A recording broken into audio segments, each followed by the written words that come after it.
أعوذ بالله من الشيطان الرجيم. يا أيها الذين آمنوا اتقوا الله حق تقاته ولا تموتن إلا وأنتم مسلمون. يا أيها الناس اتقوا ربكم الذي خلقكم من نفس واحدة وخلق منها زوجها وبث منهما رجالا كثيرا ونساء واتقوا الله الذي تساءلون به والأرحام إن الله كان عليكم رقيبا.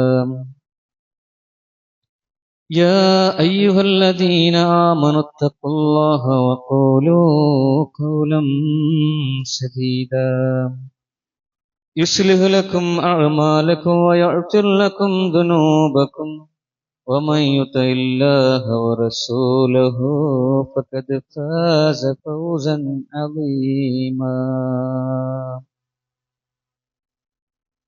بسم الله الرحمن الرحيم. خذ من أموالهم صدقة تطهرهم وتزكيهم بها وصل عليهم إن صلاتك سكن لهم والله سميع عليم. സ്നേഹം നിറഞ്ഞ സത്യവിശ്വാസികളെ,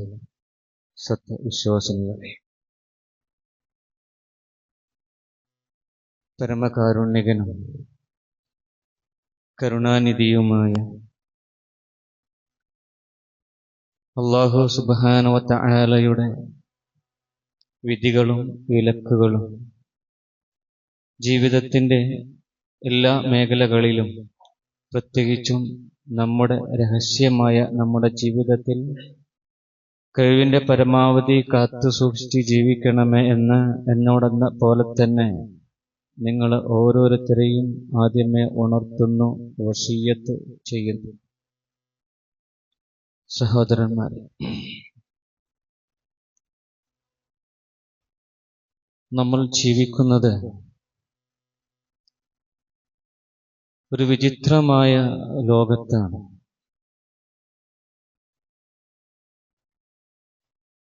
ഒരു വശത്ത് ഭക്ഷണം വെറുതെ വേസ്റ്റാക്കുന്ന കുറെ ആളുകൾ,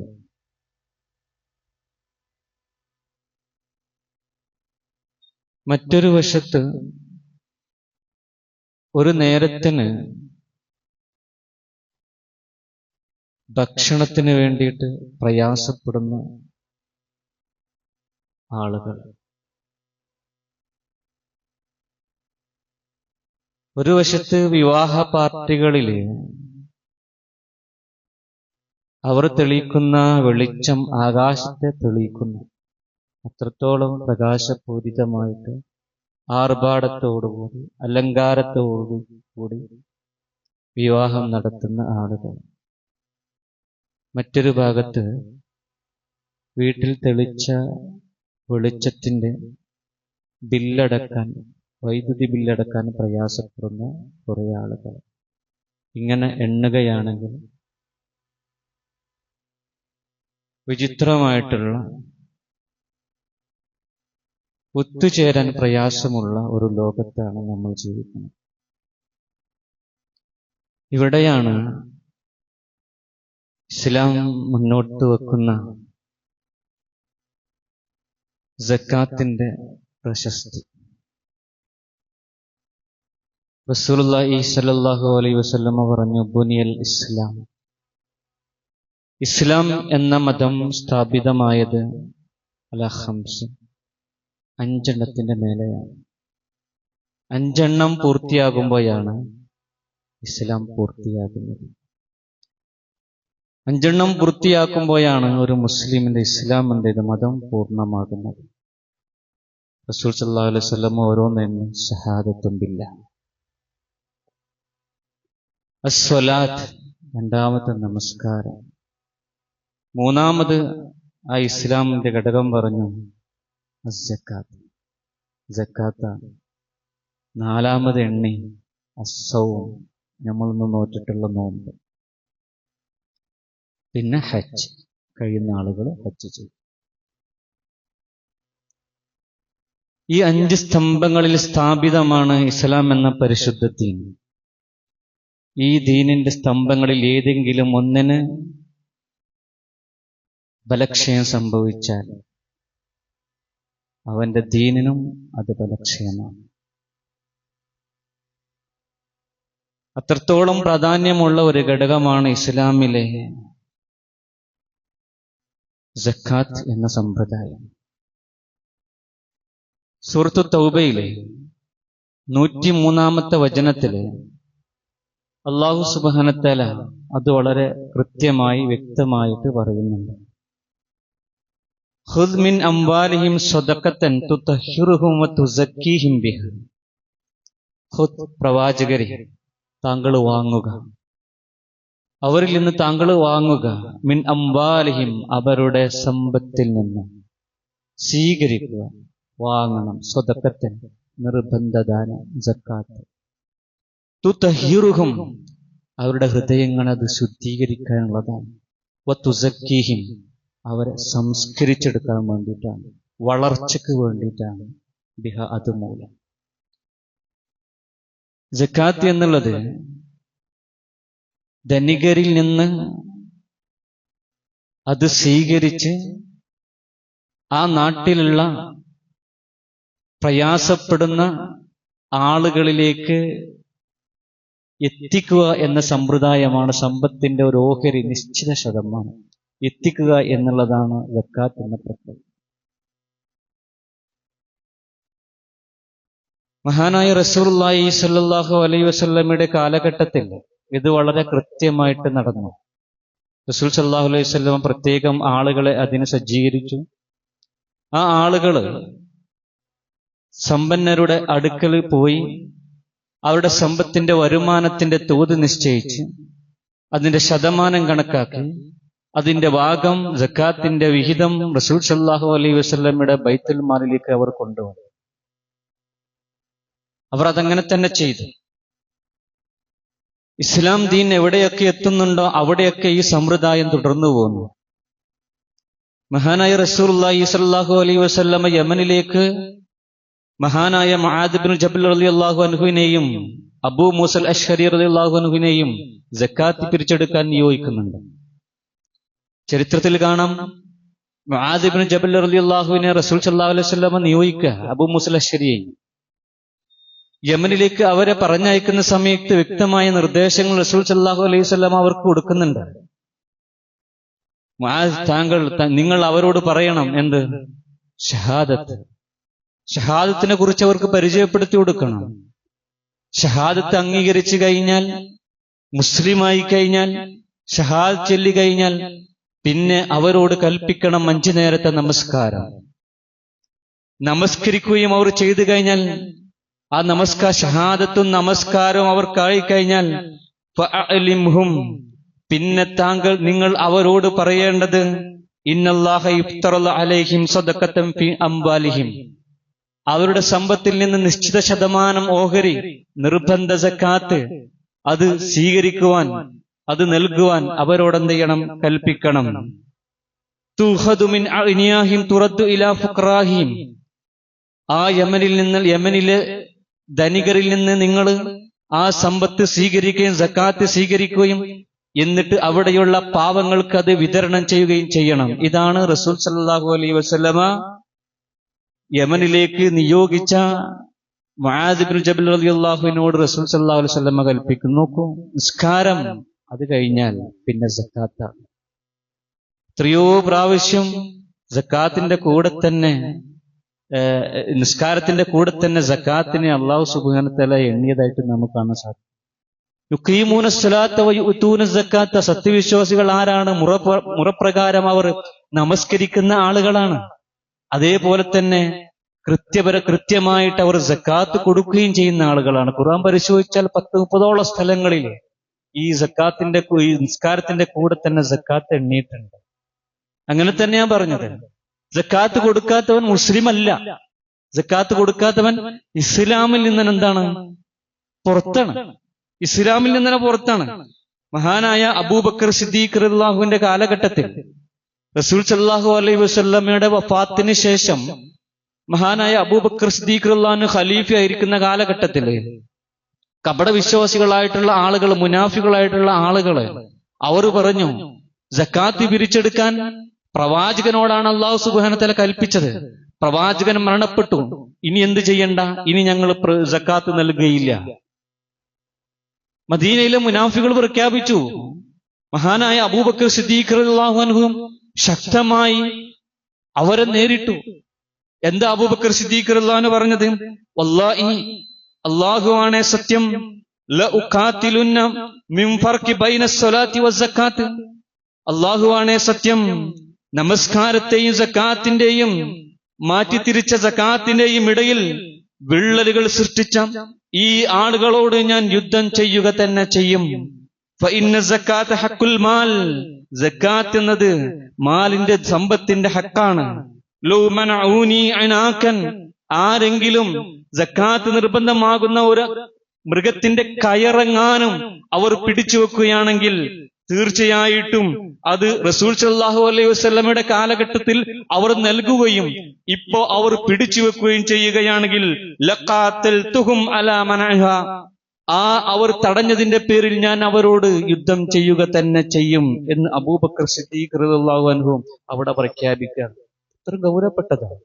ഇസ്ലാമില് സക്കാത്ത് എന്നുള്ള നിർബന്ധമാണ്. നിസ്കരിക്കുന്ന ഒരു വ്യക്തി പിന്നെ സക്കാത്ത് കൊടുക്കൽ നിർബന്ധമാണ്. സക്കാത്ത് കൊടുക്കാതിരിക്കാൻ പറ്റൂല.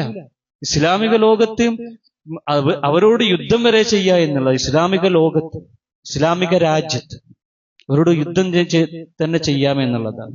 അത്ര ഗൗരവപ്പെട്ട സംഗതി. മാത്രമല്ല അല്ലാഹു സുബ്ഹാനഹു വ തആല സൂറത്തു തൗബയിലെ 34-35 വചനത്തിൽ ഇതിന്റെ ഗൗരവം അല്ലാഹു സുബ്ഹാനഹു വ തആല സൂചിപ്പിക്കുന്നുണ്ട്. വല്ലദീന യക്നിസൂന അസ്സഅബ വൽ ഫിദ്ദ വലാ യുൻഫിഖൂനഹാ ഫീ സബീലില്ലാഹ് ഫബശ്ശിർഹും ബിഅദാബിൻ അലീം. വല്ലദീന യക്നിസൂന അസ്സഅബ വൽ ഫിദ്ദ, സ്വർണവും വെള്ളിയും ഇങ്ങനെയുള്ള സമ്പത്ത് കൂട്ടിവെക്കുന്ന ആളുകൾ, വലാ യുൻഫിഖൂനഹാ ഫീ സബീലില്ലാഹ്, എന്നിട്ട് അല്ലാഹു സുബ്ഹാനഹു വ തആലയുടെ മാർഗത്തിൽ അല്ലാഹു പറഞ്ഞ പ്രകാരം ചെലവഴിക്കുന്നില്ല എങ്കിൽ ഫബശ്ശിർഹും, പ്രവാചകരെ അവർക്ക് അറിയിച്ചു കൊടുക്കുക, അല്ല അവർക്ക് സന്തോഷ വാർത്ത അറിയിച്ചു കൊടുക്കുക, ബിഅദാബിൻ അലീം, വേദനാജനകമായ ശിക്ഷയുണ്ടിട്ടോ എന്ന് സന്തോഷ വാർത്ത അറിയിക്കുക എന്നുള്ളത്. തുടർന്ന് ആയത്തിൽ പറയുന്നുണ്ട്, യൗമ യുഹ്മാ അലൈഹാ ഫീ നാരി ജഹന്നമ, എന്നിട്ടോ യൗമ യുഹ്മാ അലൈഹി ഫീ നാരി ജഹന്നമ, നരകത്തിന്റെ തീയിലിട്ട് അത് ഇട്ട് പഴുപ്പിച്ചെടുക്കും. ഈ സ്വർണവും വെള്ളിയും അടങ്ങുന്ന ഈ സമ്പത്തുണ്ടല്ല, അത് നരകത്തിന്റെ തീയിലിട്ട് പഴുപ്പിച്ചെടുക്കും. ഫത്ഖുവാ ബിഹാ, എന്നിട്ട് ചൂട് വെക്കും. ജിബാഉഹും വജുനൂബുഹും വളുഹൂറുഹും, അവരുടെ നെറ്റിയിലും അവരുടെ പാർശ്വങ്ങളിലും അവരുടെ മുതുകത്തും ഇത് ചൂടുവെക്കും. ഹാദാ മാ ഖനസ്തും ലി അൻഫുസിക്കും, എന്നിട്ട് പറയും ഇതാണ് നിങ്ങൾ നിങ്ങൾക്ക് വേണ്ടി ശേഖരിച്ചു വെച്ചത്. വദൂഖൂ മാ കുൻതും തക്നിസൂൻ, അതുകൊണ്ട് നിങ്ങൾ ഇപ്രകാരം ശേഖരിച്ചു വെച്ചത് കൊണ്ട് തന്നെ നിങ്ങൾ അനുഭവിച്ചു കൊള്ളുക, ആസ്വദിച്ചു കൊള്ളുക എന്ന് ശക്തമായിട്ട് എന്ത് ചെയ്യും? ഈ നാളെ പരലോകത്ത് പറയുന്ന നോക്കൂ, ഒരാളുടെ നെറ്റി, ഒരാളുടെ പാർശ്വം, ഒരാളുടെ മുതുക്. എന്താ അതുകൊണ്ടൊക്കെ സൂചിപ്പിക്കുന്നത്? സമൂഹത്തില് തല, നെറ്റി എന്നുള്ളത് അഭിമാനത്തോടുകൂടി ഉയർത്തി നടക്കുന്ന രണ്ട് ഭാഗങ്ങളാണ്. നെറ്റി എന്ന് പറഞ്ഞാൽ ആളുകളുടെ മുമ്പിൽ അഭിമാനത്തോടുകൂടി ഉയർത്തി നടക്കുന്ന ആ സ്ഥലത്ത് തന്നെ എന്തെയാണ്? അള്ളാഹ് ചൂടുവെക്കുകയാണ്. അതുപോലെ തന്നെ പാർശ്വങ്ങള് സ്വയം പ്രശംസയുടെ കേന്ദ്രങ്ങളാണ് നമ്മുടെ ഭാഗങ്ങൾ. അവിടെ അല്ലാഹു സുബ്ഹാനഹു വ തആല ചൂടുവെക്കുന്നു. പിന്നെ മുതുകത്താണ്, ളുഹൂറാണ്. നമ്മൾ ശേഖരിച്ചു കൊണ്ട് നടക്കുന്ന, ഭാരം ചുമന്ന് നടക്കുന്ന നമ്മുടെ സമ്പത്തുണ്ടല്ലോ, അതിനല്ല നമ്മൾ കൊടുക്കാത്തത്. അതുകൊണ്ട് അവിടെ എന്ത് ചെയ്യും? അല്ലാഹു സുബ്ഹാനഹു വ തആല എന്ത് ചെയ്യും? ചൂട് വെക്കും എന്നുള്ളതാണ്. എത്ര ഗൗരവമായിരിക്കും. റസൂലുള്ളാഹി സ്വല്ലല്ലാഹു അലൈഹി വസല്ലമയുടെ ഒരു ഹദീസിൽ കാണാൻ സാധിക്കുന്നുണ്ട്, മൻ അതാഉല്ലാഹു മാലൻ ഫലം യുഅദ്ദി സകാതഹു, ഒരാൾക്ക് സക്കാത്ത് എന്ത് ചെയ്യുന്നില്ല, കൊടുക്കാത്ത ധനം, അദ്ദേഹത്തിന്റെ സമ്പത്തിൽ നിന്ന് അദ്ദേഹം സക്കാത്ത് കൊടുക്കുന്നില്ല, എന്നാലോ മുസ്ലിഹു മാലുഹു ശുജാഅൻ അക്റഹു ലഹു സബീബത്താൻ, വലിയ ഭീമാകാരമായ സർപ്പങ്ങളായിട്ട് അത് മാറ്റുകയാണ് നാളെ പരലോകത്ത്. ഭീമാകാരമായ സർപ്പങ്ങൾ, വിഷം ചീറ്റുന്ന സർപ്പങ്ങൾ. എന്നിട്ട് അതവന്റെ ഈ രണ്ട് കവിളിലും, ഇവന്റെ കഴുത്തിൽ ചുറ്റി രണ്ട് കവിളിലും ആഞ്ഞ് അത് കൊത്തുന്ന റസൂൽ സല്ലല്ലാഹു അലൈഹി വസല്ലമ പറഞ്ഞ ഹദീസ്, ഇമാം ബുഖാരി ഉദ്ധരിക്കുന്ന ഹദീസിലുള്ളത്. എന്നിട്ട് ഇത് പറയും, എന്ത്, അന മാലുക്ക അന കൻസുക്ക, ഞാനാണ് നിന്റെ സമ്പത്ത്, ഞാനാണ് നിന്റെ ശേഖരം, നീ ശേഖരിച്ചു വെച്ചത് ഞാനാണ്, നിന്റെ സമ്പത്ത് ഞാനാണ് എന്ന് പറഞ്ഞുകൊണ്ട് ആഞ്ഞ് ഈ സർപ്പം ഇവന്റെ മുഖത്ത്, ഇതിന്റെ കവിളത്ത് ഇങ്ങനെ കുത്തിക്കൊണ്ടിരിക്കും എന്നുള്ളതാണ്. വളരെ ഗൗരവപ്പെട്ട സംഗതിയാണ്, വളരെ ഗൗരവപ്പെട്ടതാ. മാത്രമല്ല റസൂൽ സല്ലല്ലാഹു അലൈഹി വസല്ലം പറഞ്ഞു, ലം യംനഉ സകാത്ത് അംബാലഹും, ഒരു വിഭാഗം ആളുകൾ, മനുഷ്യര് സക്കാത്ത് തടഞ്ഞു വെക്കുകയാണെങ്കിൽ, കൊടുക്കുന്നില്ല, തടഞ്ഞു വെക്കുകയാണെങ്കിൽ, ഇല്ലാ മനഉ അൽ ഖത്റ മിനസ് സമാ, ആകാശ ലോകത്തിൽ നിന്ന് അല്ലാഹു സുബ്ഹാനഹു വ തആല മഴ തടുത്തു വെക്കുന്നു. മഴ എന്ന് പറഞ്ഞാൽ അള്ളാന്റെ ബറക്കത്താണ്. അള്ളാന്റെ ബറക്കത്ത് എന്ത് ചെയ്യും, അല്ലാഹു സുബ്ഹാനഹു വ തആല എന്ത് ചെയ്യും, തടുത്തു വെക്കും. വ്യാപാരത്തിൽ നഷ്ടങ്ങളായിരിക്കും, അതുപോലെ തന്നെ സാമ്പത്തിക ബാന്ധ്യം എന്ത് ചെയ്യും, പിടികൂടും. ഇങ്ങനെയുള്ള അള്ളാഹുവിന്റെ ബറക്കത്ത് തടുത്തു വെക്കും സക്കാത്ത് കൊടുക്കാത്ത ഒരു സമൂഹമായി നമ്മൾ മാറിയാൽ എന്നുള്ളതാണ്. ഇത്രയും ഗൗരവപ്പെട്ടതാണ്. റസൂലുള്ളാഹി സ്വല്ലല്ലാഹു അലൈഹി വസല്ലമ സൂചിപ്പിച്ചു, മാ മിൻ സ്വാഇബിൻ ദഹബിൻ വലാ ഫുല്ലത്തിൻ ലാ യുഅദ്ദി സക്കാതഹ ഇല്ലാ കാനത് യൗമൽ ഖിയാമഹ. ഒരു മനുഷ്യൻ തന്റെ സമ്പത്തിൽ നിന്ന് സക്കാത്ത് കൊടുക്കണില്ല, അങ്ങനെയെങ്കിൽ നാളെ പരലോകത്ത് സുഫിഹത്ത് ലഹു സഫാഇ മിനൻ നാർ, നരകാഗ്നിയിൽ ചൂടാക്കപ്പെട്ട ലോഹപ്പാളികളാക്കിയിട്ട് മാറ്റുന്നവന്റെ സമ്പത്ത്, നരകാഗ്നിയിൽ ചൂടാക്കിയ ലോഹപ്പാളികളാക്കിയിട്ട് ഇവന്റെ സമ്പത്ത് എന്ത് ചെയ്യും, അല്ലാഹു സുബ്ഹാനഹു വ തആല മാറ്റും. ഫഉഹ്മിയ അലൈഹാ ഫീ നാരി ജഹന്നമ, എന്നിട്ട് ഈ നരകത്തിൽ നിന്ന് അത് പഴുപ്പിച്ചെടുക്കും. എന്നിട്ട് ഫയുഖ്വാ ബിഹാ ജംബിഹി വജബീനിഹി വല്ലഹ്രി, അവന്റെ നെറ്റിയിലും അവന്റെ പാർശ്വത്തും അവന്റെ മുതുകിലും ഇതിങ്ങനെ ചൂടുവെപ്പിച്ചുകൊണ്ടിരിക്കും. എവിടെ? യൗമുൽ ഖിയാമയിൽ, അന്ത്യദിനത്തിൽ അള്ളാന്റെ കോടതിയിൽ നമ്മളിങ്ങനെ നിൽക്കുന്ന ആ സമയത്ത്, കുല്ലമാ ബറദത്, അത് തണുത്തു വരുമ്പോ, ഈ ചൂടാക്കിയ ഈ സ്വർണ്ണപ്പാളികൾ, ഈ ലോഹപ്പാളികളുണ്ടല്ലോ, അതിങ്ങനെ തണുത്തു വരുമ്പം അത് ഈദത്തുലഹു ഫീ യൗമിൻ, അത് പിന്നെ എന്ത് ചെയ്യും, ചൂടാക്കും. ഫീ യൗമിൻ, ഒരു ദിവസം, ആ ദിവസം ഇവൻ അനുഭവിക്കുകയാണ്. കാന മിഖ്ദാറു 50 അൽഫ സന, 50,000 വർഷം ദൈർഘ്യമുള്ള ഒരു ദിവസം ഇത് തന്നെയാണ് ആവർത്തിക്കുന്നത്. ആലോചിച്ചത്, ഒരു ദിവസം മഹ്ശറയിൽ നിൽക്കുന്ന സമയത്ത് 50,000 വർഷം ദൈർഘ്യമുള്ള ഒരു ദിവസം ഇവൻ അനുഭവിക്കുകയാണ്. എന്ത്? ഇവന്റെ സമ്പത്ത് ചുട്ടുപയിപ്പിച്ച ലോഹങ്ങളാക്കി, ആ ലോഹം കൊണ്ട് ഇവന്റെ നെറ്റിയിലും മുതുകത്തും പാർശ്വങ്ങളിലും ഇങ്ങനെ ചൂട് വെക്കുന്നത്, അത് തുടർന്നുകൊണ്ടിരിക്കുക. ഈ ലോഹം തണുത്തു പോകുമ്പോൾ പിന്നീടും ചൂടാക്കിയിട്ട് പിന്നെ അത് അവിടെ തന്നെ വെക്കുകയാണ്. ഒരൊറ്റ ദിവസമേ ഉള്ളൂ, പക്ഷെ ആ ദിവസത്തിന്റെ ദൈർഘ്യം 50,000 വർഷം ദൈർഘ്യമാണെന്ന റസൂലുള്ളാഹി സ്വല്ലല്ലാഹു അലൈഹി വസല്ലമ പറയുന്നത്. അത്ര ഇത് അനുഭവിച്ചുകൊണ്ടിരിക്കണം. 50,000 വർഷം ദൈർഘ്യം നമ്മുടെ ശരീരത്തെങ്ങാനും ചൂട് കൊള്ളുകയാണെങ്കിൽ, ഒരു ഓടിക്കൊണ്ടിരിക്കുന്ന ബൈക്കിന്റെ സൈലൻസർ എങ്ങാൻ നമ്മുടെ കാലിൽ തട്ടിയാൽ നമ്മൾ പൊളയൂല. നമ്മള് വേദന എത്രമാത്രം ഉണ്ടാവും. ഒരൊറ്റ നേരത്തിന്റെ പൊള്ളല, ഒരു സെക്കൻഡുകളായിരിക്കും അത് തട്ടുന്നത്. ആ സമയം തന്നെ നമ്മുടെ കാലിന്റെ, നമ്മുടെ അവസ്ഥ, നമ്മുടെ ശരീരത്തിന്റെ അവസ്ഥ എന്തായിരിക്കും? ഒരു ഭാഗത്ത് തട്ടിയ ചൂടിന്റെ ആ വേദന നമ്മുടെ തലയിലേക്ക് തന്നെ വരും. ഇത് 50,000 വർഷം ദൈർഘ്യമുള്ള ഒരു ദിവസം ഇതിങ്ങനെ ചുട്ടുപയിപ്പിച്ച് ചൂട് വെപ്പിച്ചു കൊണ്ടിരിക്കുക എന്നുള്ളതൊന്ന് ആലോചിച്ച് നോക്കും. ഏതുവരെ? അല്ലാഹു സുബ്ഹാനഹു വ തആല അവസാനം ചെയ്യും, ഇബാദുകൾക്കിടയിൽ, അതിന്റെ അടിമകൾക്കിടയിൽ വിധി നടപ്പാക്കുമല്ലോ. അങ്ങനെ 50,000 വർഷം ദൈർഘ്യമുള്ള ദിവസങ്ങൾ നിൽക്കുന്ന അവസാനം അല്ലാഹു സുബ്ഹാനഹു വ തആല വിധി നടപ്പാക്കും. ഫയുറാ സബീലഹു ഇമ്മാ ഇലൽ ജന്ന വ ഇമ്മാ ഇലൻ നാർ. എന്നിട്ട് ഈ ടീമിൽ നിന്ന് ചില ആളുകൾ സ്വർഗ്ഗത്തേക്കും ചില ആളുകൾ നരകത്തേക്കും പോകുന്നു. ഒന്ന് ആലോചിച്ച് നോക്ക്, ഈ സക്കാത്ത് കൊടുക്കാത്തതിന്റെ പേരിൽ അനുഭവിക്കണം. സ്വർഗത്തിലേക്ക് പോകാൻ നിൽക്കുന്ന ആൾക്ക് പോലും ഇത് അനുഭവിച്ചു കഴിഞ്ഞിട്ടേ പോകാൻ പറ്റുള്ളൂ. ഇത് അനുഭവിച്ചിട്ട് എന്ത് ചെയ്യാൻ കഴിയുള്ളൂ? പോകാൻ പറ്റുള്ളൂ. അപ്പൊ എത്രമാത്രം ഗൗരവമായിരിക്കും. ഞാൻ സ്വർഗത്തിലാണെങ്കിൽ ബാക്കിയുള്ള അമലുകളൊക്കെ ചെയ്താൽ ഞാൻ രക്ഷപ്പെടുന്ന ആരും വിചാരിക്കണ്ട. ഇതിന്റെ ശിക്ഷ 50,000 വർഷം ദൈർഘ്യമുള്ള ഒരു ദിവസം ഇത് അനുഭവിച്ചതിന് ശേഷം മാത്രമേ അവിടുന്ന് എന്ത് ചെയ്യുള്ളൂ? പിന്നീട് വിധി നടപ്പാക്കുള്ളൂ. പിന്നീടാണ് തുലാസ് സ്ഥാപിക്കുന്നത്. പിന്നീടാണ് നമ്മുടെ നന്മകളും തിന്മകളും തൂക്കി കണക്കാക്കുന്നത്. പിന്നെയാണ് ഞാനും നിങ്ങളും സിറാത്തിന്റെ അടുക്കലേക്ക് പോകുന്നത്. എന്നിട്ടാണ് നമ്മൾ നരകത്തിലേക്കോ സ്വർഗത്തിലേക്കോ നമ്മൾ ചെന്നെത്തുന്നത്. അല്ലാഹു സുബ്ഹാനഹു വ തആല നമ്മെ കാത്തുരക്ഷിക്കട്ടെ. സഹോദരന്മാരെ, സഹോദരിമാരെ, ഒരു കാര്യം നമ്മൾ തിരിച്ചറിയണം. സക്കാത്ത് കൊടുക്കാതെ ഒരിക്കലും നമ്മൾ രക്ഷപ്പെടുകയില്ല. ഒരിക്കലും നമ്മൾ രക്ഷപ്പെടുകയില്ല. രക്ഷപ്പെടാൻ പോണില്ല. എന്ത് തന്നെ നാളെ പരലോകത്തുന്നുണ്ട് ഒരു പിടുത്തുണ്ട്. ഒരു പിടുത്തുണ്ട്. അത് കുറഞ്ഞ സമയമൊന്നുമല്ല കേട്ടോ. ഈ ദുനിയാവിലിപ്പം 50, 60, 70 കൊല്ലം ജീവിച്ചടങ്ങാറായാൽ മതി. ഇടങ്ങാറാൻ തോന്നുന്നുണ്ടെങ്കിൽ തന്നെ 50,000 വർഷം ദൈർഘ്യമുള്ള ഒരു ദിവസത്തെ എങ്ങനെ തടുക്കാൻ കഴിയും? നമുക്ക് എങ്ങനെ തടുക്കാൻ കഴിയും? അതുകൊണ്ട് ഒരിക്കലും എന്ത് ചെയ്യില്ല, നമ്മൾക്ക് രക്ഷപ്പെടാൻ കഴിയില്ല. സക്കാത്ത് കൊടുക്കാത്ത രക്ഷപ്പെടാൻ കഴിയില്ല. അള്ളാഹുവിന്റെ ശിക്ഷയിൽ നിന്ന് നമ്മെ രക്ഷിക്കാൻ ഒരാൾ ഉണ്ടാവൂല്ല. നമ്മൾ ചിലപ്പം സക്കാത്ത് കൊടുക്കാൻ നമുക്ക് കഴിയാത്ത എന്താ അറിയോ? നമ്മളിങ്ങനെ ആലോചിച്ചാണ് നമ്മളിങ്ങനെ ആലോചിച്ചാണ് സക്കാത്ത് കൊടുത്തു കഴിഞ്ഞാല് എന്റെ കുടുംബം, എന്റെ ഭാര്യ, എന്റെ മക്കള്, എന്റെ പേരമക്കള്, എന്റെ കുടുംബാംഗങ്ങള്, അവർക്ക് കഴിയേണ്ട മുതല് അത് ഞാൻ എങ്ങനെ മറ്റുള്ളവർക്ക് കൊടുക്കും? സക്കാത്ത് എന്നത് നമ്മുടെ വരുമാനത്തിന്റെ വളരെ ചെറിയൊരു ശതമാനം മാത്രമേ ഉള്ളൂ. വളരെ ചെറിയ ശതമാനം മാത്രമേ ഉള്ളൂ.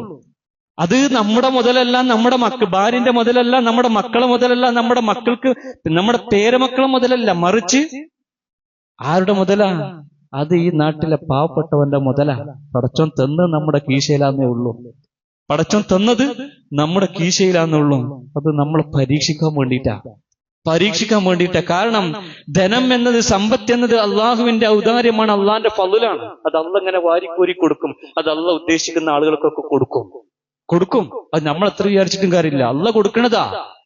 അപ്പൊ അള്ളാഹ് കൊടുക്കുമ്പോ അള്ളാഹിന്റെ ഒരു കണക്കുണ്ട്, വിധിയുണ്ട്, നടപ്പാക്കണം. ഞാൻ നിന്റെ കീശയിൽ തന്നിട്ടുള്ള ഈ വരുമാനം ഉണ്ടല്ലോ, ഈ സമ്പത്തുണ്ടല്ലോ, അതിന്റെ 2.5% നിനക്കുള്ളതല്ല. അത് പറഞ്ഞു കഴിഞ്ഞു. അത് നിന്റെ അയൽപ്പക്കത്തുള്ള, നിന്റെ നാട്ടിലുള്ള, നിനക്ക് ചുറ്റുപറ്റി നിൽക്കുന്ന പാപങ്ങളായിട്ടുള്ള ആളുകളുടെ മുതലാണ് ഞാൻ നിന്റെ കീശയിൽ ഇട്ടുന്നത്. അത് കൊടുക്കാൻ കഴിയണം. അത് കൊടുക്കാൻ നമുക്ക് കീശയ്ക്ക് വരുമ്പോൾ പിന്നെ നമുക്ക് എന്ത് ചെയ്യാൻ കഴിയണില്ല? കൊടുക്കാൻ കഴിയണില്ല. മനസ്സിലാക്ക, നമ്മുടെ ഭാര്യ പരലോകത്ത് നമ്മളെ സംരക്ഷിക്കാൻ ഉണ്ടാവൂലട്ടോ. നമ്മുടെ മക്കള് നമ്മളെ സംരക്ഷിക്കാൻ കൂട്ടിനുണ്ടാവൂലട്ടോ. നമ്മുടെ പേരമക്കള് നമ്മുടെ കൂട്ടിന് നാളെ പരലോകത്തേക്ക് എന്ത് ചെയ്യില്ല? വരൂല. സക്കാത്ത് കൊടുക്കാതെ പിടിച്ചു വെച്ച് ഈ കുടുംബത്തിന് മാത്രം വിട്ടേച്ച് പോയി കഴിഞ്ഞാൽ ഇവരാരും നമ്മുടെ കൂടെ എന്ത് ചെയ്യില്ല? ഖബറിലോ വരൂല, നമ്മുടെ പരലോക ജീവിതത്തിലോ ഇവർ നമ്മുടെ കൂടെ ഉണ്ടാവില്ല. ഉറപ്പാ. വളരെ കുറഞ്ഞ ശതമാനമേ ഉള്ളൂ. അതിന്റെ പേരിൽ എന്ത് ചെയ്യണ്ട? ശിക്ഷ അനുഭവിക്കണ്ട. ഇനി നോക്ക്, സക്കാത്ത് കൊടുക്കാതെ, സ്വതക്ക കൊടുക്കാതെ, നിർബന്ധ ദാനമല്ലാത്ത ദാനം കുറെ ഉണ്ടല്ലോ, ഇസ്ലാം പഠിപ്പിച്ചിട്ടുണ്ടല്ലോ. അത് കൊടുക്കാതെ ബുഹുല് കാണിക്കുന്ന മനുഷ്യ, അത് ഗുണമാണെന്ന് ഒരിക്കലും നീ വിചാരിക്കണ്ട. നമുക്ക് തോന്നും ഇത് ഗുണാണ് എന്നുള്ളത്. ഇത് കൊടുക്കാഞ്ഞാൽ ഇതിനോട് ഒരുപാട് കാര്യങ്ങൾ ഇനി ചെയ്യാനുണ്ട്. വീട്ടിൽ ചെന്നിട്ട് ഒരുപാട് കാര്യങ്ങൾ തീർക്കാനുണ്ട്, ഒരുപാട് നന്മകൾ ചെയ്യാനുണ്ട് എന്ന് നീ വിചാരിക്കേണ്ട. ഗുണമാണ് എന്ന് നീ വിചാരിക്കേണ്ട. അല്ലാഹു സുബ്ഹാനഹു വ തആല സൂറത്ത് ആൽ ഇംറാനിലെ 150-ാമത്തെ വചനത്തിൽ അല്ലാഹു സുബ്ഹാനഹു വ തആല പറയുന്നുണ്ട്, വലാ യഹ്സബന്നല്ലദീന യബ്ഖലൂന ബിമാ ആതാഹുമുല്ലാഹു മിൻ ഫളിഹി വ ഖൈറൻ ലഹും ബൽ ഹുവ ശർറുൻ ലഹും സയുതവ്വിഖൂന മാ ബഖിലൂ ബിഹി യൗമൽ ഖിയാമ. അല്ലാഹ് പറയാണ്, വലാ യഹ്സബന്ന, ഒരിക്കലും കണക്കാക്കണ്ടട്ടോ. കണക്കൂട്ടൽ ഫസ്റ്റാ. നമ്മളങ്ങനെ കണക്കൂട്ടാൻ എളുപ്പാ അല്ലെ? ഒരിക്കലും നിങ്ങൾ വിചാരിക്കണ്ടട്ടോ. അല്ലദീന യബ്ഖലൂന, പിശുക്കി വെക്കുന്ന ആളുകൾ, ബിമാ ആതാഹുമുല്ലാഹു മിൻ ഫളിഹി, അല്ലാഹു സുബ്ഹാനഹു വ തആല അവന്റെ ഫളിൽ നിന്ന്, അവന്റെ ഔദാര്യത്തിൽ നിന്ന്, നൽകിയതിൽ നിന്ന്, അല്ലാഹു നൽകിയിട്ടുള്ള ഔദാര്യം പിശുക്കി വെക്കുന്നവൻ വിചാരിക്കണ്ട.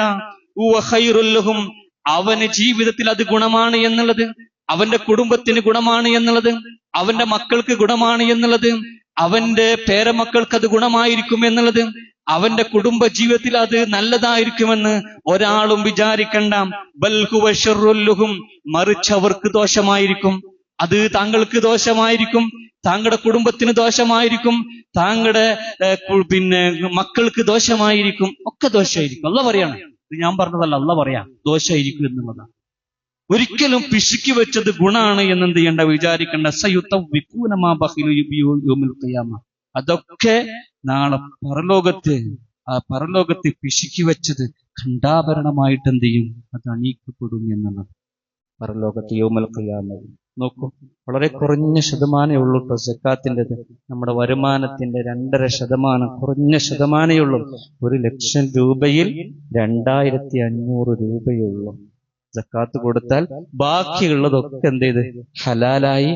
അത് നമ്മുടെ കുടുംബത്തിന് ഗുണമായിരിക്കും, നമ്മുടെ മക്കൾക്ക് ഗുണമായിരിക്കും, നമുക്കെല്ലാം എന്തായിരിക്കും, ഗുണമായിരിക്കും. ഈ 2.5% മാത്രം എന്ത് ചെയ്താൽ മതി, നമ്മൾ കൊടുത്താൽ മതി. സ്വന്തം പരലോകം നഷ്ടപ്പെടുത്തിയിട്ട് മറ്റുള്ളവരെ നന്നാക്കാൻ എന്ത് ചെയ്യണ്ട, ആരും ശ്രമിക്കണ്ട.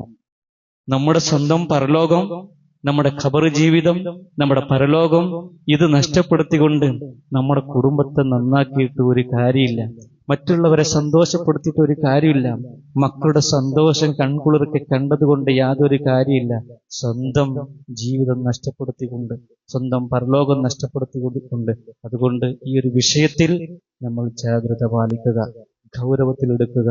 പരമാവധി എന്ത് ചെയ്യുക, നമ്മുടെ സമ്പത്ത് അത് ശരിക്ക് അളന്നു നോക്കിയിട്ട് അതിന്റെ നിശ്ചിത ശതമാനം എത്രയാണോ ഞാൻ സക്കാത്ത് നൽകേണ്ടത് അത് കൃത്യമായി അറിയുകയും, അറിഞ്ഞിട്ടില്ലെങ്കിൽ അറിയുന്നവരോട് അതിന്റെ കണക്ക് ചോദിച്ച് മനസ്സിലാക്കിക്കൊണ്ട് നിങ്ങൾ എന്ത് ചെയ്യുക, അത് പാവപ്പെട്ട ആളുകളുടെ കീശയിലേക്ക് തന്നെ എത്തിക്കാൻ വേണ്ടിയിട്ട് ശ്രമിക്കുക. അല്ലാഹു അതിന് തൗഫീഖ് നൽകി അനുഗ്രഹിക്കട്ടെ. അൽഹംദുലില്ലാഹ് വസ്സലാത്തു വസ്സലാമു അലാ റസൂലിൽ അമീൻ വഅലാ ആലിഹി വസഹബിഹി അജ്മഈൻ.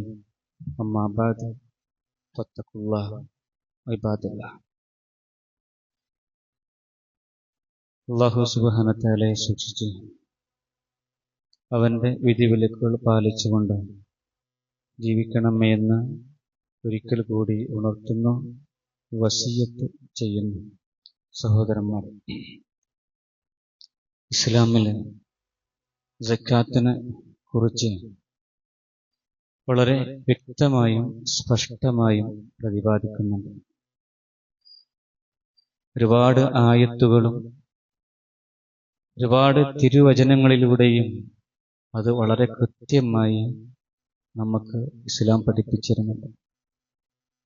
ഈ വിഷയം എത്ര പറഞ്ഞാലും എല്ലാ കൊല്ലവും നമ്മളിത് മനസ്സിലാക്കിയാലും ഇതിന്റെ വിഷയത്തിൽ സംശയം ആർക്കും തീരാറില്ല. കാരണം ഇത് സംശയം തീരാത്ത എന്താണെന്നറിയാം, ഇത് കൊടുക്കേണ്ടതാണല്ലോ, കിട്ടണതല്ലല്ലോ, ഇത് ചെലവഴിക്കണല്ലോ, ഇത് മുതലാണല്ലോ പോണത് എന്ന പേടിയാണ് പലപ്പോഴും ആളുകൾക്കുള്ളത്.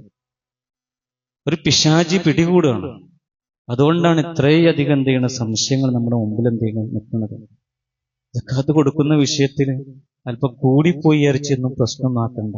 അതാ പേടി. ഇത് 2.5% അധികം കൂടിപ്പോയാൽ എന്തായിരിക്കും അതിന്റെ അവസ്ഥ എന്ന്. ആ പേടിയൊന്നും എന്ത് ചെയ്യണ്ട, ഉണ്ടാവണ്ട. കുറഞ്ഞു പോകുന്നുണ്ടോ എന്നുള്ളത് എന്ത് ചെയ്താൽ മതി, നമ്മൾ ശ്രദ്ധിച്ചാൽ മതി. ഇസ്ലാം വളരെ കൃത്യമായി വെക്കുന്നുണ്ട് സക്കാത്ത് നൽകേണ്ടത് ആരാണ്, സക്കാത്തിന്റെ ഇനങ്ങൾ എന്തൊക്കെയാണ്, സക്കാത്ത് നിർബന്ധമാകാനുള്ള പരിധി, നിസാബ്, തോത് എത്രയാണ്, എത്ര ശതമാനം എന്ത് ചെയ്യണം കൊടുക്കണം, ഇന്ന ഇനങ്ങൾക്ക് ഈ വിഭാഗത്തിന് എത്ര ശതമാനം എന്ത് ചെയ്യണം കൊടുക്കണം, ആരാണ് സക്കാത്തിന് അർഹരായത്, ഏത് രീതിയിലാണ് സക്കാത്ത് നിർവഹിക്കേണ്ടത്, കൊടുക്കേണ്ടത് എന്നൊക്കെ വളരെ കൃത്യമായും സ്പഷ്ടമായും ഇസ്ലാം എന്ത് ചെയ്യുന്നുണ്ട്, അതിന് മുന്നോട്ട് വെക്കുന്നുണ്ട്. നമ്മുടെ സമ്പത്ത് അത് കച്ചവട രൂപത്തിലായിക്കട്ടെ, നാണയ സമ്പത്ത് കച്ചവടമാകട്ടെ, അതല്ലെങ്കിൽ ശമ്പളമാകട്ടെ, കൂലിയാകട്ടെ, അല്ലെങ്കിൽ നമുക്ക് കിട്ടുന്ന വാടക തുടങ്ങിയിട്ടുള്ള സംഗതികൾ, അത് വാടക റിയൽ എസ്റ്റേറ്റ് ആവട്ടെ, അല്ലെങ്കിൽ നമ്മുടെ ബിൽഡിങ്ങുകൾ, അല്ലെങ്കിൽ അതുപോലെ തന്നെ വാടക കൊടുക്കുന്ന ഉപകരണങ്ങൾ, ഇതൊക്കെ നമ്മുടെ വരുമാന മാർഗമാണ്, നാണയ സമ്പത്തുകളാണ്. ഇതിനൊക്കെ എന്ത് ചെയ്യണം, അതുപോലെ തന്നെ നമ്മൾ ഷെയർ നൽകിയിട്ടുള്ള ഷെയർ മാർക്കറ്റുകൾ, നമ്മൾ എവിടെയും കമ്പനിയിൽ ഇൻവെസ്റ്റ് ചെയ്തിട്ടുണ്ടെങ്കിൽ, കച്ചവടത്തിൽ ഇൻവെസ്റ്റ് ചെയ്തിട്ടുണ്ടെങ്കിൽ, ഷെയർ ചെയ്ത് കൊടുത്തിട്ടുണ്ടെങ്കിൽ അതിൻ്റെയൊക്കെ വരുമാനങ്ങൾ, അതിൻ്റെയൊക്കെ നമ്മൾ കണക്കാക്കിയിട്ട് എന്ത് ചെയ്യണം, അതിന്റെ 2.5%, അതായത് നിസാബ് എത്തിയാൽ, നിസാബ് എന്ന് പറഞ്ഞാൽ 590 ഗ്രാം, ഇന്നത്തെ 590 ഗ്രാം വെള്ളിയുടെ മൂല്യം എത്രയാണ് കണക്കാക്കുക. വളരെ കൃത്യമാണ്. നമുക്കറിയാം 590 ഗ്രാം വെള്ളിക്ക് ഇന്ന് എത്രയായിരിക്കും, ആർക്കും നോക്കിയാൽ എന്ത് മനസ്സിലാക്കാൻ കഴിയും. അത്ര വരുമാനം എനിക്കുണ്ടെങ്കിൽ, വാടക ഇനത്തിൽ അല്ലെങ്കിൽ എൻ്റെ ശമ്പളത്തിൽ അല്ലെങ്കിൽ ഇങ്ങനെ രൂപത്തിൽ എങ്ങനെയാണോ ഈ നാണയ വരുമാന സമ്പത്ത് കിട്ടിയത്, പണം കിട്ടിയത്, അതിൽ ഈ 590 ഗ്രാം ഈ വെള്ളിയുടെ മൂല്യം, അത് എനിക്ക് തോന്നുന്നത് 1,70,000 തോന്നുന്നുണ്ട്. ഏതായാലും അത് കൃത്യമായിട്ട് നിങ്ങൾ എന്ത് ചെയ്യുക, നോക്കുക. എന്നിട്ട് അത്ര ഒരു കൊല്ലം തികയുമ്പോൾ എൻ്റെ അടുത്തുണ്ടെങ്കിൽ, ഏത് നമ്മുടെ അത്യാവശ്യ ചെലവുകൾ കഴിഞ്ഞതിന് ശേഷം, അനാവശ്യ ചെലവല്ലട്ടോ. പലപ്പോഴും നമ്മുടെയൊക്കെ ജീവിതത്തിൽ അനാവശ്യ ചെലവുകളാണ്, ആർഭാടമാണ് നമ്മുടെ ജീവിതത്തിന്റെ ഒരു ഭാഗം. അത് കൂട്ടരുത്, അത് കൂട്ടരുത്. ഒരു മനുഷ്യന് ജീവിക്കാനുള്ള അത്യാവശ്യ ചെലവുകൾ ഉണ്ടല്ലോ. ഭക്ഷണം വേണം, വസ്ത്രം വേണം, മരുന്ന് വേണം, അവന്റെ അറിവ്, വിദ്യാഭ്യാസം, ഇതൊക്കെയാണ് നമ്മുടെ അടിസ്ഥാന ചെലവുകൾ. അത് കഴിഞ്ഞുള്ളതൊക്കെ പിന്നെ അടിസ്ഥാനത്തിൽ അപ്പുറമാണ്, പുറത്തുള്ളതാണ്. അപ്പൊ ഈ അടിസ്ഥാന ചെലവ് ഏകദേശം നമുക്കൊക്കെ ശമ്പളം കിട്ടുന്ന ഒരാൾക്ക് നോക്കുക, ഒരു മാസത്തിൽ എനിക്ക് എത്ര ചെലവ് വരും എൻ്റെ കുടുംബത്തിന്, അത് നോക്കിയിട്ട് ഒരു വർഷം എനിക്ക് എത്ര ശമ്പളം ഉണ്ട്, അത് കഴിച്ചിട്ട് അതിൻ്റെ പിന്നെ ഈ 590 ഗ്രാം വെള്ളിന്റെ മൂല്യം എത്തുന്നുണ്ടോ, എത്താതിരിക്കില്ല, എത്തുമെങ്കിൽ അതിന്റെ 2.5% മാത്രമേ കൊടുക്കേണ്ടതുള്ളൂ. അതിന്റെ 2.5% മാത്രമേ, ഞാൻ പറഞ്ഞ 1 ലക്ഷം നിങ്ങളുടെ കയ്യിലുണ്ടെങ്കിൽ അതിന്റെ 2,500 രൂപ മാത്രമേ അത് സക്കാത്ത് കമ്മിറ്റിക്ക് ഏൽപ്പിക്കേണ്ടതുള്ളൂ. കൊടുക്കേണ്ടത് സക്കാത്ത് കമ്മിറ്റിക്കാണ്. അത് റസൂൽ സല്ലല്ലാഹു അലൈഹി വസല്ലം വെച്ച ചര്യയാണ്. അള്ളാഹുവിന്റെ കൽപ്പനയും അങ്ങനെയാണ്. പ്രവാചകനോടാണ് റസൂൽ അള്ളാഹു സുബ്ഹാനഹു വ തആല പറഞ്ഞത്, അവരിൽ നിന്ന് സക്കാത്ത് താങ്കൾ സ്വീകരിച്ച് താങ്കൾ പാവങ്ങളിലേക്ക് എന്ത് ചെയ്യുക, കൊടുക്കുക എന്നുള്ളത്. അല്ലാതെ ജനങ്ങൾ അവരെന്ത് ചെയ്യട്ടെ, സക്കാത്ത് അങ്ങോട്ടും ഇങ്ങോട്ടും കൈമാറട്ടെ എന്നല്ല ഖുർആനിന്റെ വചനവും ഹദീസും നമ്മളെ പഠിപ്പിക്കുന്നത്. അതിനൊരു കമ്മിറ്റി വേണം, അതിനൊരു ടീം വേണം. നമുക്ക് സക്കാത്ത് സ്വീകരിക്കുന്ന 8 വിഭാഗങ്ങളിൽ അൽ ആമിലീന അലൈഹ എന്ന അല്ലാഹു സുബ്ഹാനഹു വ തആല എണ്ണിയത്. സക്കാത്ത് സ്വീകരിക്കുന്ന 8 വിഭാഗങ്ങളിൽ ഫുഖറാ, മിസ്കീൻ, ആരിമീൻ ഇതൊക്കെ പറഞ്ഞ സമയത്ത് ആമിലീന അലൈഹ, ഈ സക്കാത്ത് സംഭരിക്കാൻ പോകുന്ന ആളുകളും അതുമായി ബന്ധപ്പെട്ട് അത് വിതരണം ചെയ്യുന്ന ആളുകളുണ്ടല്ലോ, ആ ആളുകൾക്കും സക്കാത്തിന്റെ ഒരു വിഹിതം ഉണ്ട് എന്ന് അല്ലാഹു സുബ്ഹാനഹു വ തആല പറഞ്ഞു. അതിന്റെ അടിസ്ഥാനത്തിൽ സക്കാത്ത് നമ്മൾ പിന്നെ ഒരാൾ മറ്റൊരാൾക്ക് കൊടുക്കേണ്ട മുതലല്ല, മറിച്ച് അതിനൊരു മഹല്ല് സംവിധാനം വേണം. ആ മഹല്ലിൽ അത് ഏൽപ്പിച്ചിട്ട് അതിന്റെ ആളുകളാണ്, അതിന്റെ ആമിലിങ്ങളാണ് എന്ത് ചെയ്യുന്നത്, അത് പാവപ്പെട്ട ജനങ്ങളെ കണ്ടുപിടിച്ച് അവരിലേക്ക് എത്തിക്കേണ്ടത്. ആ രൂപത്തിൽ തന്നെ സക്കാത്ത് പരമാവധി എന്ത് ചെയ്യുക, നമ്മൾ ചെയ്യുക. പിന്നെ നമ്മുടെ സമ്പത്തിന്റെ ഒരുപാട് സമ്പത്തുണ്ട് അല്ലെ, നമ്മുടെ ഒരുപാട് സമ്പത്തുണ്ട്. പിന്നെ ഈ ഭാഗങ്ങളിൽ എത്ര ഉണ്ടാവില്ല, കൃഷി ഇനങ്ങൾക്ക് സക്കാത്തുണ്ട്. അതുപോലെ തന്നെ പിന്നെ നമുക്കൊക്കെ സംശയമുള്ളതാണ് സ്വർണം, വെള്ളി, സ്വർണത്തിന്റെ സക്കാത്ത്. പലപ്പോഴും കഴിഞ്ഞ ദിവസങ്ങളിൽ വരെ ചില ആളുകൾ വിളിച്ചു ചോദിച്ചു സ്വർണത്തിന്റെ സക്കാത്ത് എങ്ങനെയെന്നുള്ളത്. സ്വർണത്തിന്റെ സക്കാത്ത് എങ്ങനെയെന്നുള്ളത് 85 ഗ്രാം സ്വർണം ഉണ്ടെങ്കിൽ ഏകദേശം 10.5 പവൻ അത് ഒരാളുടെ അടുക്കലുണ്ടെങ്കിൽ, അത് അണിയുന്നതാകട്ടെ അണിയാത്തതാകട്ടെ, അങ്ങനെ ഒരു പിന്നെ സംശയം ചില ആളുകൾക്കുണ്ട്. അണിയുന്ന ആഭരണത്തിന് സക്കാത്ത് കൊടുക്കണം. എത്രയോ സംഭവങ്ങളുണ്ട്. റസൂൽ സല്ലല്ലാഹു അലൈഹി വസല്ലം പറഞ്ഞു.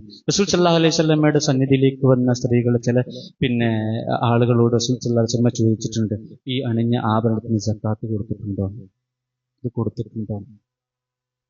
അപ്പൊ അണിയുന്നതാണെങ്കിലും അതിന് സക്കാത്ത് കൊടുക്കണം. പക്ഷെ അതിന്റെ നിസാബ് എത്രയാണ്? അത് 10.5 പവനാണ് സ്വർണത്തിന് നിസാബ് റസൂൽ സല്ലല്ലാഹു അലൈഹി വസല്ലം പറഞ്ഞത്. 10.5 പവൻ നിങ്ങളുടെ അടുക്കലുണ്ടെങ്കിൽ, ഒരു പെണ്ണിന്റെ അടുക്കലുണ്ടെങ്കിൽ, പെണ്ണുങ്ങളുടെ അടുത്താണല്ലോ അത് ഉണ്ടാവുക, അതിന്റെ മുൽക്ക് നമ്മളെടുത്താണെങ്കിലും നിങ്ങൾ എന്ത് ചെയ്യണം, അതിന്റെ 2.5% എന്ത് ചെയ്യണം, സക്കാത്ത് കൊടുക്കണം. അപ്പൊ പിന്നൊരു സംശയം, 11 പവനാണെങ്കിലേ 1/2 പവന് കൊടുത്താൽ മതിയോ, 10.5 കിഴിച്ചു കഴിഞ്ഞിട്ട് 1/2 പവന് കൊടുത്താൽ മതിയോ എന്ന് ചില ആളുകൾക്ക് സംശയം ഉണ്ടാവും. പോരാ, സക്കാത്ത് കൂട്ടുന്ന സമയത്ത് 11 പവൻ ഉണ്ടെങ്കിൽ ആ 11 പവൻ എന്ത് ചെയ്യണം നോക്കിയിട്ട് അതിന്റെ 2.5% എന്ത് ചെയ്യേണ്ടത്, സക്കാത്തായിട്ട് കൊടുക്കേണ്ടത്. ഇങ്ങനെ സക്കാത്ത് കൊടുക്കുന്ന ഈ ഭാഗങ്ങൾ നമ്മൾ വളരെ കൃത്യമായിട്ട് അന്വേഷിക്കുകയും എന്നിട്ട് അത് പിന്നെ അതിന്റെ ശരിയായ രൂപത്തിൽ അത് നമ്മുടെ ധനം നമ്മൾ ശുദ്ധീകരിക്കാൻ വേണ്ടിയിട്ട് എന്ത് ചെയ്യുക, പരിശ്രമിക്കുക. എന്നിട്ട് ബാക്കിയുള്ള സമ്പത്ത് നിങ്ങൾ ഹലാലാക്കിയിട്ട് എന്ത് ചെയ്യുക, ഉപയോഗിക്കുക. അപ്പൊ ഹലാലാണ്. അല്ലാത്ത പക്ഷം അത് ഹറാമായിട്ട് എന്ത് ചെയ്യും, മാറും. അണിയുന്ന ആഭരണം ഉണ്ടല്ലോ, സ്ത്രീകൾ മനസ്സിലാക്കുക, നിങ്ങൾ അണിയുന്ന ആഭരണം അത് 10 പവന് സക്കാത്ത് കൊടുത്തിട്ടില്ല എങ്കിൽ, 10 പവനുണ്ടെങ്കിൽ സക്കാത്ത് കൊടുത്തിട്ടില്ല എങ്കിൽ, നിങ്ങൾ അണിയുന്ന ആഭരണം ഹറാമിന്റെ മുതലാണ്. അത് നാളെ ചുട്ട് പൊഴിപ്പിച്ച് നാളെ ഖണ്ഡാഭരണമായിട്ട് വീണ്ടും അണിയിപ്പിക്കപ്പെടും. 50,000 വർഷം ദൈർഘ്യമുള്ള ഒരു ദിവസം ചുട്ടുകൊള്ളേണ്ടി വരും. ഇതിന്റെ മുൽക്ക് ആണുങ്ങളെ, ഭർത്താക്കന്മാരെ നിങ്ങൾക്കുണ്ടെങ്കിൽ നിങ്ങളും അനുഭവിക്കേണ്ടി വരികയും ചെയ്യും. അതുകൊണ്ട് പ്രത്യേകം എന്ത് ചെയ്യാൻ ശ്രദ്ധിക്കുക. സക്കാത്ത് ഒരിക്കലും തടഞ്ഞു വെക്കാൻ പാടില്ല. സക്കാത്ത് എന്ന് പറഞ്ഞാൽ അസ്വദഖത്തു ബുർഹാനൻ വഅലാമത്തുൻ വദലീലു അലൽ ഈമാനി ബില്ലാഹ്. അതൊരു തെളിവാണ്. സക്കാത്ത് കൊടുക്കുക എന്നുള്ള തെളിവാണ്, ബുർഹാനാണ്. അതൊരു അടയാളമാണ്, ഈമാനിന്റെ അടയാളവുമാണ്, അള്ളാഹുവിന്റെ ഈമാന്റെ അടയാളവുമാണ്. സക്കാത്ത് കൊടുക്കാതെ വന്നമനഹ, അത് തടഞ്ഞു വെക്കുന്നുണ്ടെങ്കിൽ, സക്കാത്ത് കൊടുക്കാതെ നിൽക്കുന്നുണ്ടെങ്കിൽ ദലീലുൻ നിഫാഖ്, അത് കാപട്യത്തിന്റെ അടയാളമാണ്, കാപട്യത്തിന്റെ തെളിവാണ്. അതാണ് മദീനയിലെ മുനാഫിക്കുകൾ റസൂൽ സല്ലല്ലാഹു അലൈഹി വസല്ലം മരണപ്പെട്ടതിന് ശേഷം ഇനി ഞങ്ങൾ കൊടുക്കൂല എന്ന് പറഞ്ഞത്. അതിന് കാരണം കണ്ടെത്തിയത് റസൂൽ മരണപ്പെട്ടു പോയിന്ന. അതിനെ കണ്ടത് ഈ ആയത്താണ്. പ്രവാചകനോടാ സ്വീകരിക്കാൻ പറഞ്ഞത് എന്നുള്ളതാണ് ഞാൻ പറഞ്ഞു വന്നത്.